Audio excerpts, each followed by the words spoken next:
Hey, welcome everybody to the Average African Kid podcast.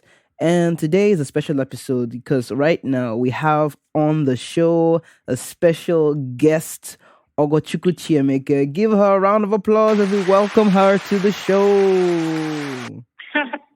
Hi, guys. Hello. Thank you so much for you. Oh, my pleasure. Thank you for coming on the show. For those of you, you might know her, but you might not know she's the one. She has done some written words for us on the podcast. Is that how you say it? So written episodes, or what's that? Episode writing or script writing? Yeah, script writing. Yeah, actually. she has done some script writing, creative yes. writing, poems, poetry, and some articles. Yes. So check out the podcast. Scroll back down, you see some of her work on here. And today we decided that we're going to talk about something that is very common. I mean, related to the Nigerian populace. We're going to be talking about the Nigerian universities. Yeah.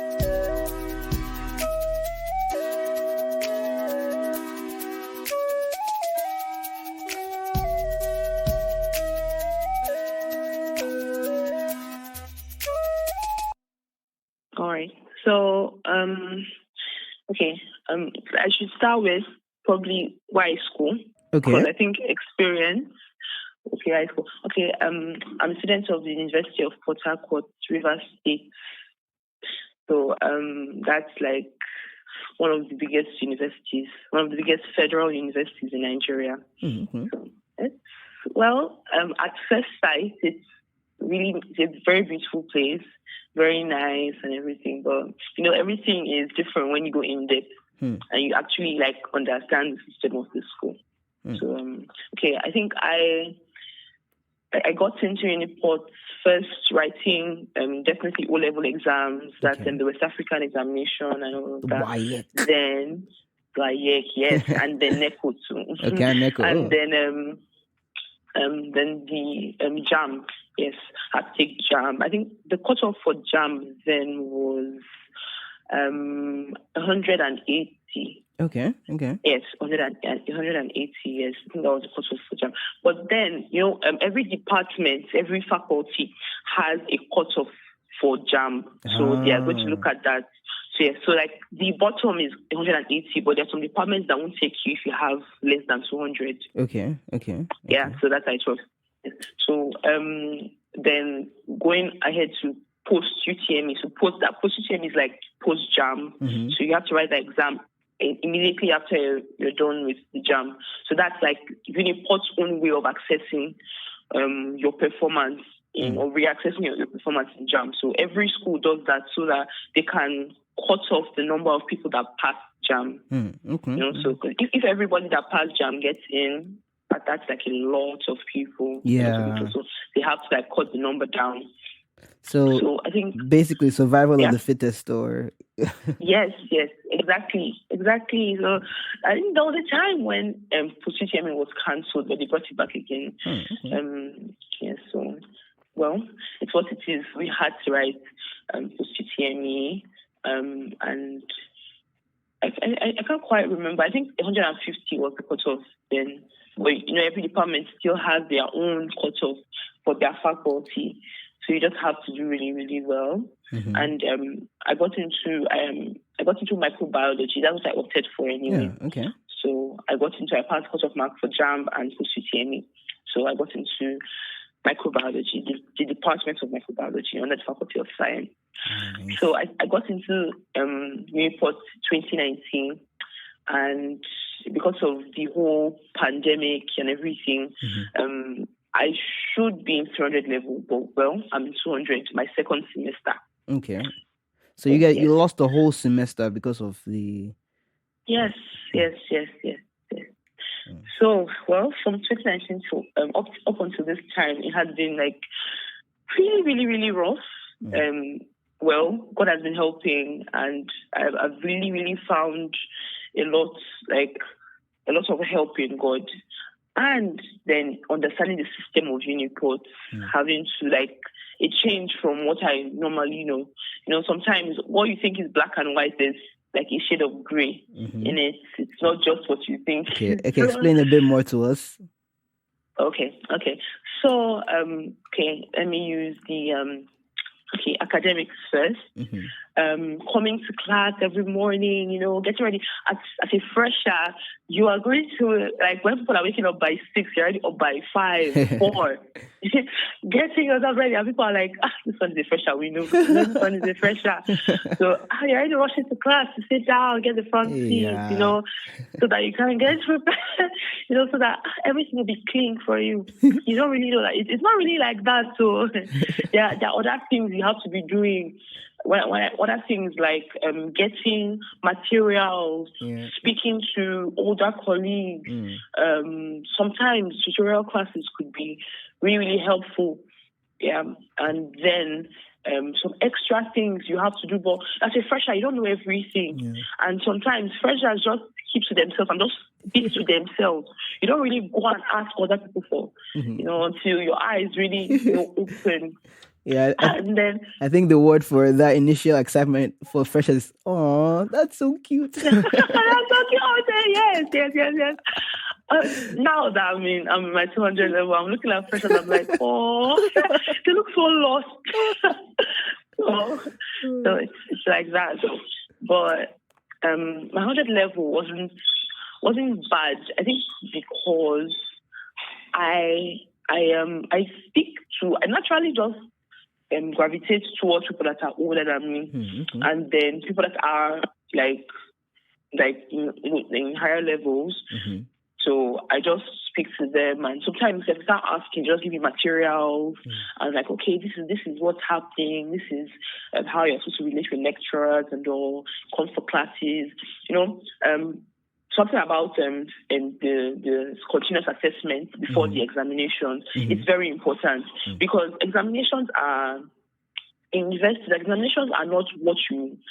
It's not really a test of just what you know. It's a test of your speed, your accuracy. I had this course I took last semester, microbiology, 200. It's like 140 questions in just 1 hour. Wow. So OBJ or theory? Yes. OBJ. No, objective, subjective. Oh, both? Yes. Oh. So you have to answer 140 questions in just 1 hour. Wow. You can imagine that's doing sucks. that and keeping, being accurate, answering all the questions. Wow. So I think that examination is not really, okay, she knows this, he knows this. It's like, okay, how can you bring out what you know in just 1 hour? Your accuracy, your speed. Can you finish? How many questions can you finish accurately? Because I think the tension and the pressure of having to do that in 1 hour could even make me answer a question that I know wrongly. Yes, yeah. So doing the math, that's like less than 1 minute per question. That's exactly. Oof. Exactly. So it's really. That's a lot of pressure there. So all of that, we were told, because I related with people that had already answered those same questions before me. So they could tell me, okay, this is how it is. This is what you should expect.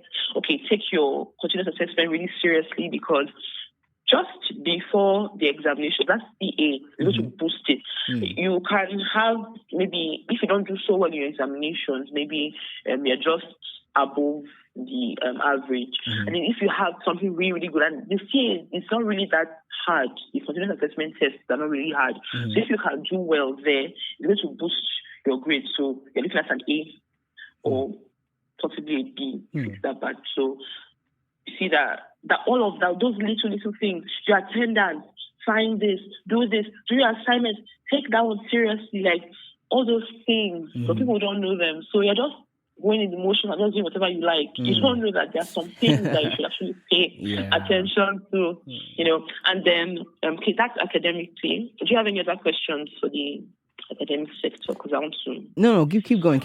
Okay, all right. Yeah. Okay, so talking about now finances. when you come in as a fresher, everybody's like, "Oh, you're going to school. Oh yeah, money. Hey, Everybody's giving you money. hey. You're going to take this money. Oh, you're going to take this money." Oh. Your parents too, they don't really know how much you need. So like, okay, they're not going to just give you money. Okay, just go. Oh. Sorry, we'll sort that out later. Just go with money so that you're not hungry, so you don't have any need to ask anybody for money. Just go. And you go there, you feel like a big boy. Sometimes when I see someone buy something, I know this person is a fresher. You're like, "Oh, I keep the change." You buy something and you're like, "Keep the change." I should keep the change. Really, you don't mean it. I should keep the change. So stuff like that. Well, kindness is not a bad thing, but then a lot of wisdom has to be attached, because there are people that are out to exploit other people in the university, and they bank on your on you being naive, on you not really knowing. So you bank on that. So you two have to be wise. You could be kind, but let it not be unsanctified kindness. Kind and wise. Yeah. So a lot of that financing, they don't really know how to spend. Coming into university, they don't really know how to spend your money well. You just spend impulsively. You just give out stuff. Don't let anybody ask you, you give. There has to be a limit. People shouldn't look at you like you are for the six man and you're always giving.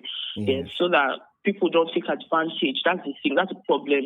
When you're too open, so people take advantage. So you have to guard. You have to guard yourself. You have to, okay, yes, I can give. I'm generous and everything. That is the kind of person. That's the kind of life I'm supposed to live, to give to people that don't have. But then I'm also wise about it, so that I don't overly do it. I just give people. Yes, because people will take advantage. They specialize in that. Yes. So I think I had experiences, and I went to a boarding school. So that's my secondary school. I went to a boarding school. So I had to have experiences on people, just being parasitic and sucking life out of you. So like I had an idea. Oh, okay, yeah. I feel like, oh my God, don't worry. Yes, so I had an experience on so people are blood suckers. Okay. So when I went to Newport, I was like, I'm going to be watching out for your kind here. So I had like eyes out for all of that. So it's not that I didn't give or anything. So your eyes already tear by that time. Yes. So I know, okay, this person actually has. Doesn't just want being to not use frugal. Their own. Okay. Then also the thing of spending in University of Port Harcourt specifically, there are, if you want to spend your money, you'll see places to spend your money. We have like 2 malls, just a walking distance from my campus. We have Market Square, we have everyday. Then we have restaurants everywhere. Wow. We have shawarma spots. We have Domino's and Cold Stone. Just like, oh my God, like very close. So like, if you're looking forward to your money, you will see the place to spend. If you want to waste it, I think there's spots. Yes.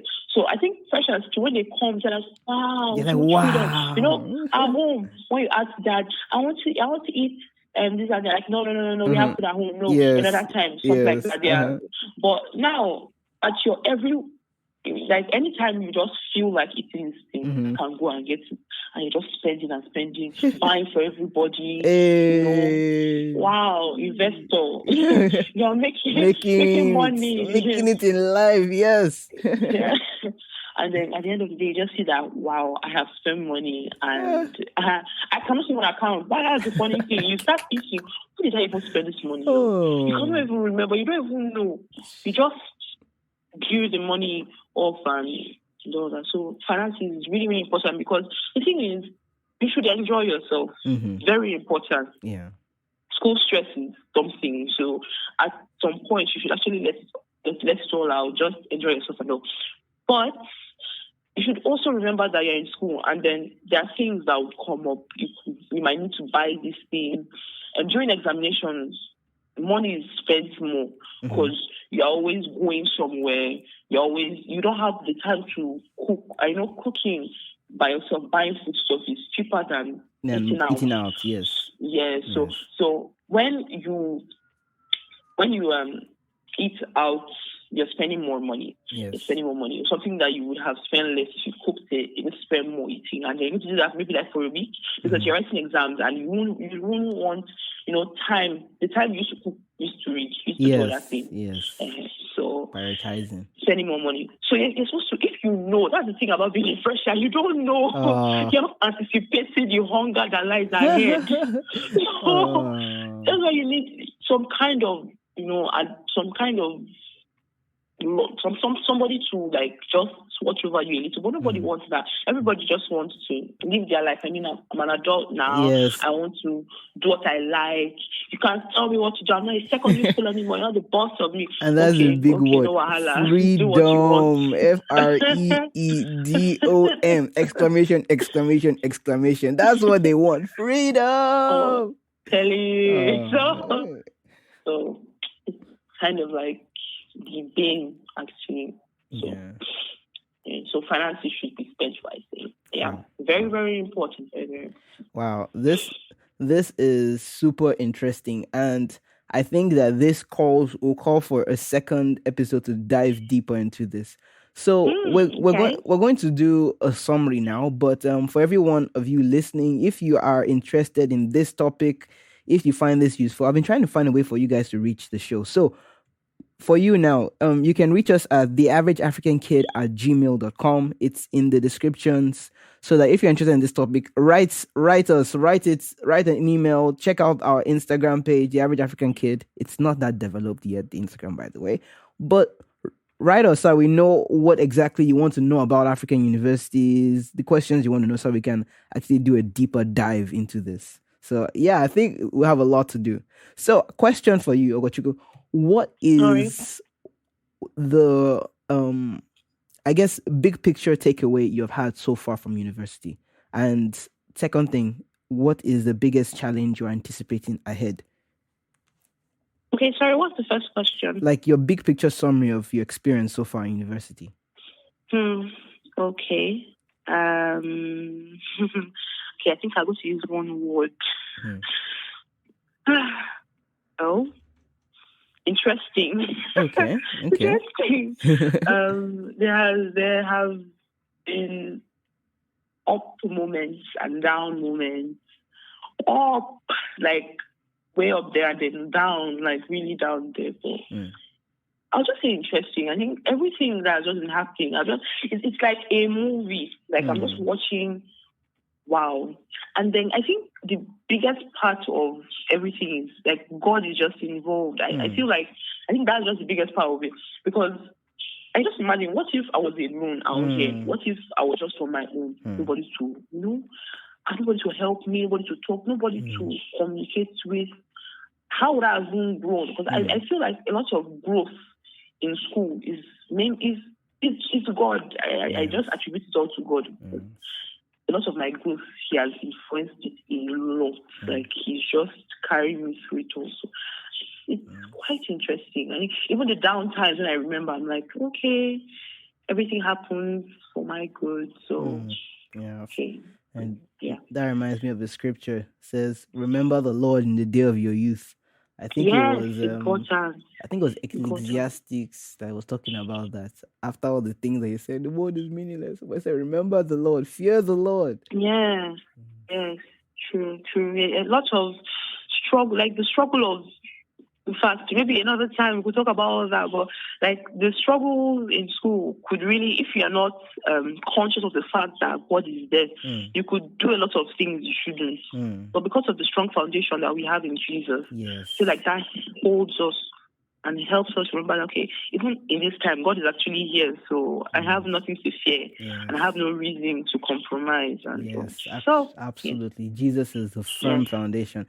And then you start getting to school, people are like trying to give you alternatives, like, try this. No. I have my solid foundation. I have my rock. I have my base. I know where I stand. I know who I am. That's very powerful. Very powerful. Oh, wow. Okay. Thank you very much for this episode. This is like a snap, a tidbit of what is to come, everybody. Ogochuku, thank you very much for being a guest on this episode of the podcast. Thank you much. Thank you. Okay, everybody, that's all we have for today. Thank you for listening. And as usual, I'll tell you to check out our Instagram, Gmail, subscribe to the Gmail list. And wait, we don't have a Gmail list yet. Anyway, send us an email on Gmail, a Gmail email. if that's a word. And then we will move on from there. And also, if you want to subscribe, I said subscribe again. If you want to support the podcast in any way, please do so. We have a Patreon page, and you can I said subscribe again. And you can support on Patreon, on Podbeam, Patreon there. Or if you want to send recharge card, we can also handle that too. Or anything else. So have a wonderful day. Okay, take care.